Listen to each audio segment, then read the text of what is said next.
Only just started. How else can you use the present simple? Do you know any other ways? Let's look. Part 3, talking about general truths.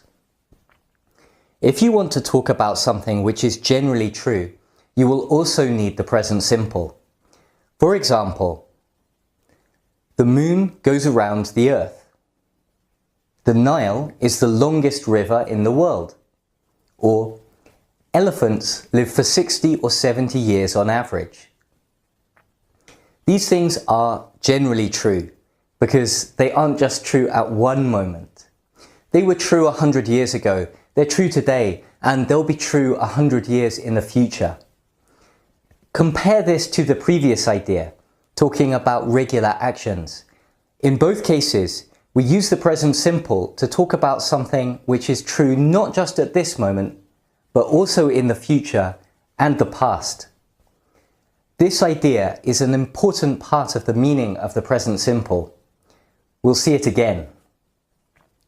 Part 4, talking about states and situations. Throwing is an action. It's something which can be happening at one moment. A question: are all verbs actions? Think about a verb like seem. Is seeming an action? Can you say, "You're seeming very quiet today"? No and no. Verbs like seem describe states, not actions. We use the present simple to talk about all states in the present. For example, you seem a bit quiet today. He has a lot of experience in his subject. Or, why does this one cost more than the others?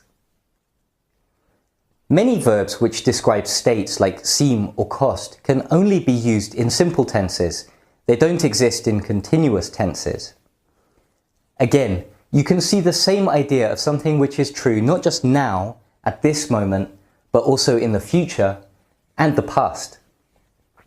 If you say he has a lot of experience in his subject, that means that he had a lot of experience last week and he'll have a lot of experience next week too.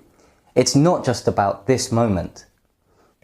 Part 5, using the present simple with verbs of sensing, feeling, thinking, or speaking. With many verbs of sensing, like hear, see, or smell, feeling, like love, or hate, thinking, like know, realize, or remember, or speaking, like promise, admit, or advise, we use the present simple. This is because many of these verbs describe states, and the present simple is used to talk about states, as we talked about just now. Let's look at some more examples. This cheese smells a bit strange.